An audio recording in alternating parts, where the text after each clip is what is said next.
O Senhor esteja convosco. Ele está no meio de nós. Proclamação do Evangelho de Jesus Cristo segundo Mateus. Glória a vós, Senhor.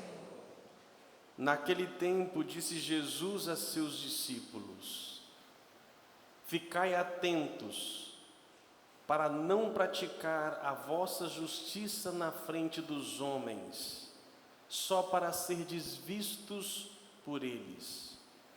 Caso contrário, não recebereis a recompensa do vosso Pai que está nos céus.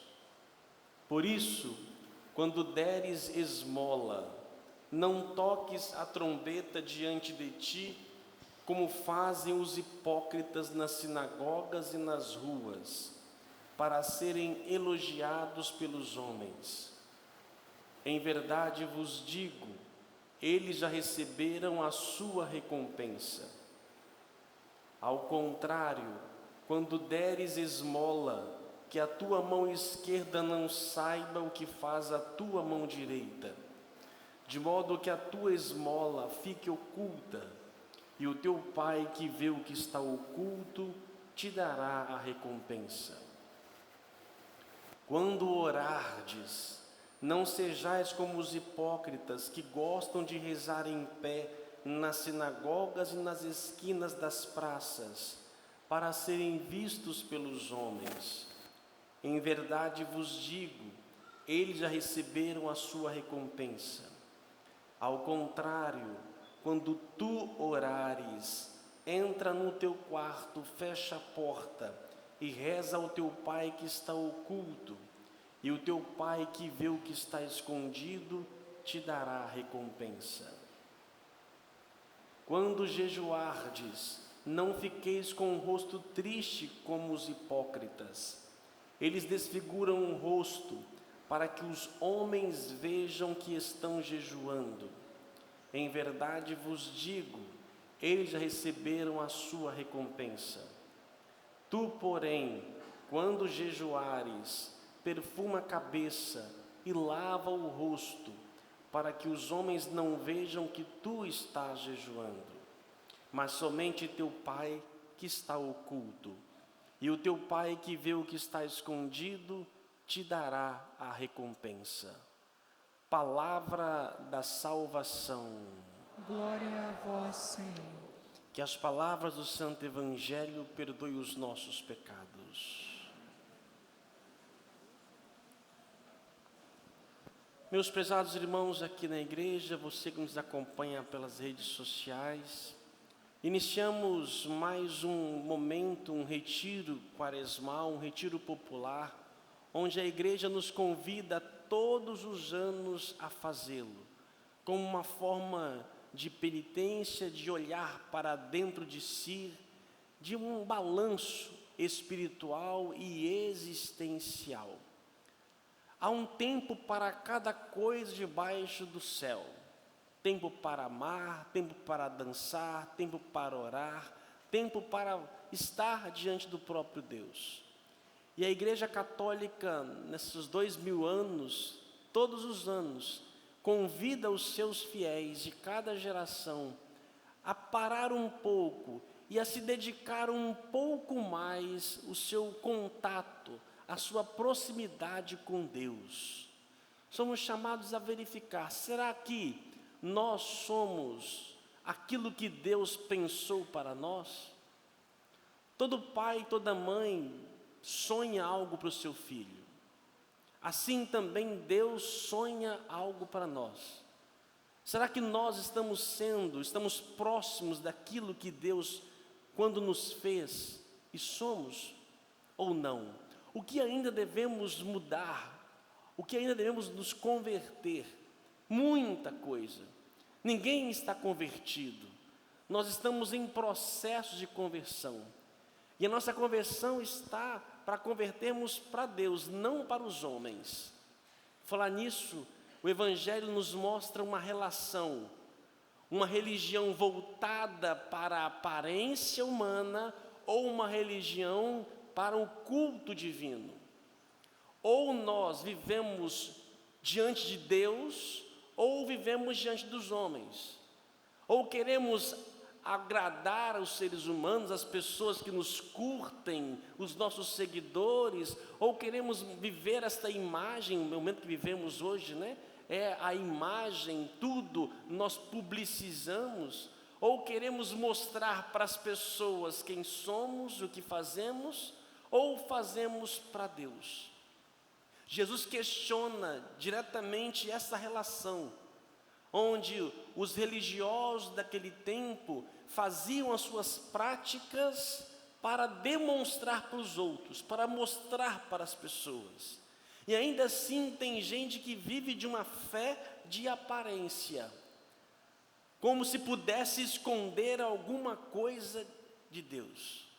Nada se esconde de Deus, nem o nosso pior pecado, nem mesmo a nossa maior e melhor virtude. Tudo está diante dos olhos dele, não como um julgador para nos condenar, mas pelo contrário, para que nós possamos ser o melhor de nós mesmos. E esse caminho penitencial, a igreja nos convida, à luz do Evangelho, a refletir todos os anos sobre esse tripé, que é o jejum, a oração e a caridade. Mais uma vez somos chamados a refletir. O que é o jejum?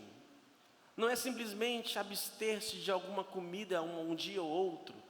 A igreja oficialmente nos pede que abstemos de carne nas quartas-feiras de cinzas e sexta-feira santa. Somente isto. O resto vem como prática devocional de cada um de nós. Diz o próprio Cristo que alguns demônios só saem com muito jejum. Aquilo que te divide, aquilo que te domina, aquilo que te aprisiona, só com muito jejum. E esse jejum pode passar por práticas alimentícias ou por práticas comportamentais. A verdade é que está quase que em desuso o jejum. Ou vocês estão fazendo e vivendo o Evangelho, não falando para ninguém.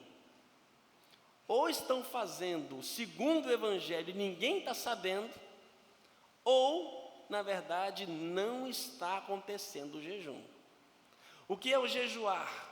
É o abster-se de coisas, situações, alimentos e práticas que são necessárias para a nossa vida. O alimento, todos nós precisamos nos alimentar. Mas talvez hoje vivemos um oposto, vivemos um período, um momento de gula existencial. É uma cumilança sem fim. E as crianças já nascem, já são crescidas assim. A criança não pode ficar nem 3, 4 horas sem comer, as mães já vão desesperadas querendo dar comida para a criança. E se chorou por alguma coisa, põe comida na criança. É o tempo todo, e tudo que a criança pede está dando. E aí vai criando cada vez mais pessoas problemas sérios. Estamos vivenciando isso no Brasil. Quem diria que chegássemos nisso? Problemas sérios de obesidade. Uma coisa é o obeso, da sua enfermidade, da sua doença. Outra coisa é que a grande maioria das pessoas que vivem uma pouca vergonha, uma falta de limite. A Quaresma vem nos colocar um limite. Eu gosto de comer. Quem não gosta de comer? Mas eu vou me abster um pouco, por causa de quê? Por causa dos meus pecados. Porque eu sou um pecador. E eu vou fazer essa atitude em reparação das minhas faltas. Olha, Senhor Deus, eu fiz muita coisa errada, não sou aquele filho que o Senhor gostaria que eu fosse. Mas eu quero agora, com essa atitude minha, que toca o meu âmago, a minha necessidade, eu me abstenho em reparação das minhas faltas, das minhas e da minha família e dessa sociedade. Eu me ofereço como um sacrifício, a barriga ronca, tudo ali. Ou, às vezes, o jejum é da boca, esse é difícil, né? O jejum no silêncio. Como estamos carentes. Dá vontade de pegar e gritar e xingar, e você, eu vou jejuar, eu não vou falar hoje, eu não vou murmurar hoje, eu não vou reclamar hoje, e vou respirar fundo, vou engolir o meu próprio veneno, vou engolir, mas como reparação das minhas faltas, dos meus pecados. Ou a gente acha que não tem pecado? Será que não precisamos reparar nada? E aí entra no outro problema, como todos os anos a gente pergunta, né? O que é o pecado? Aí entra o problema, mais um, né? No mundo tão relativizado, onde o mundo moderno, a velocidade tão rápida, as pessoas exigem da igreja uma resposta atual, uma resposta moderna, que condiz com a realidade. E aí, se a igreja vai falando alguns detalhes, vai espinhando nas pessoas, as pessoas não querem. Vão cada um criando o seu conceito de certo e errado, que temos a nossa consciência, mas existe uma consciência coletiva, uma consciência teológica, uma consciência eclesial, cristã. O que é errado? Estamos saindo de uma geração tradicional, radical, dos seus 30, 40 anos, para uma outra laxista, todo permissivista. Será que está certo hoje o comportamento, de modo geral, da nossa juventude, da nossa adolescência? Será que está certo o nosso modo de ser sociedade hoje? Será que nós evoluímos? Eu me questiono. Se evoluímos, por que tantas pessoas deprimidas, angustiadas, suicídio que aumenta sem parar? O que está acontecendo? Que forma é essa de viver? Será que nós estamos errando? E errando em quê? O pecado é uma vida longe de Deus. É uma vida onde a pessoa não sente necessidade, não quer aproximar de Deus. E quando eu falo de Deus, está subentendido a forma eclesial, a forma comunitária. Porque eu não posso ter uma fé somente eu e Deus, intimista. Esta não é a fé cristã. Mas eu posso ter fé se essa fé não se transforma numa comunidade, num ser comunitário. Por isso as nossas práticas de jejum e outras mais, para poder reparar justamente os nossos pecados, e inclusive pedir a Deus o dom de discernimento, que incute em nós e nos convença de que nós estamos errados. Porque só o Espírito Santo para convencer agora, gente. Não sei mais o que falta para nós nos convencermos de nossos pecados. E uma sociedade, uma família, um povo que vive no pecado, que vive longe de Deus, vai sofrer as consequências do distanciamento divino. Não que Deus irá castigar, mas não será protegido. Porque Deus nos deu a liberdade, o livre-arbítrio, e Ele respeita o meu querer. Se eu não quero viver na presença dEle, não respeito a sua norma, as suas leis, eu vou colher essa consequência. E não é Deus que vai nos castigar, mas eu não estarei sob a sua proteção. E se um povo, uma família, uma sociedade, uma cidade, ao perceber o seu erro, se converte, e aí vamos pelos nossos jejuns, nossas orações, a caridade, aí nós recebemos de volta a proteção e a bênção divina. É o que a gente fala desse temor, né? O temor a Deus, que honramos a Deus, e não sei você, eu procuro estar diante de Deus. Se me tirar a proteção divina, acabou, gente, acaba. Se me tira a proteção divina, acaba.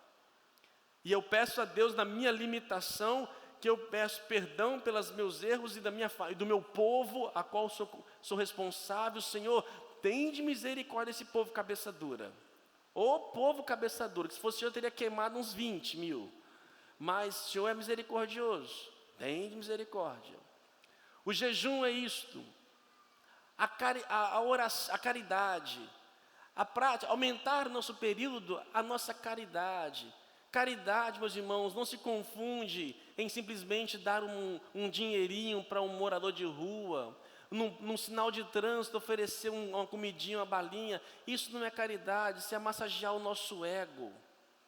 Isso não é na raiz dos problemas. O que nós podemos fazer para realmente viver esta caridade? O amor fraterno, essa caridade começa dentro de casa. Já diz São Paulo, o amor é paciente, compassivo, tudo crê, tudo suporta, tudo espera. Ou seja, como tenho vivido este amor no meu dia a dia?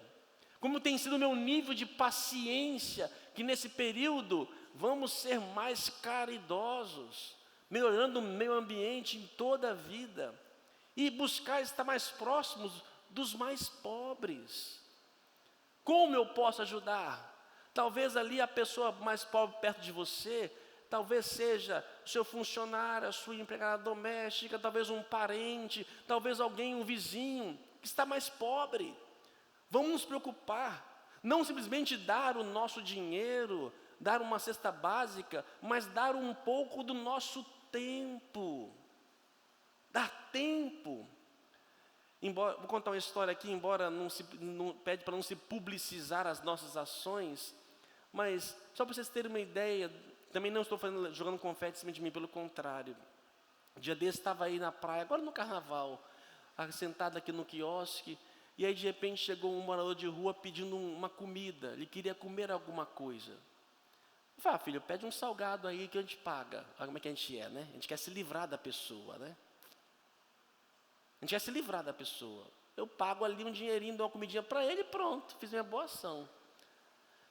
Não tinha o salgado no negócio. Oh, meu Deus do céu, não tinha o salgado lá para poder acabar com aquela situação toda. E aí o peixe tinha chegado na minha mesa. Meu Deus, o que eu faço, né? Ô filho, senta comigo, senta aqui, vamos conversar. Senta aqui, eu dou um braço do peixe para você. Como é que é a providência? Eu falo de coração porque eu sou assim também como vocês, gente, entendeu? Como eu falo que eu tenho que converter muitas coisas. E naquela conversa, fomos conversando, como é que as pessoas querem? Elas não querem uma comida. Elas querem atenção. Fui conhecer a história do cara, quanto tempo na rua, de onde veio, e assim por diante. De repente pego o telefone, ligo para a mãe, ligo para a tia, ele tem Facebook. Eu entrei no Facebook dele, ele viu as mensagens, ele fez um FaceTime com a tia dele.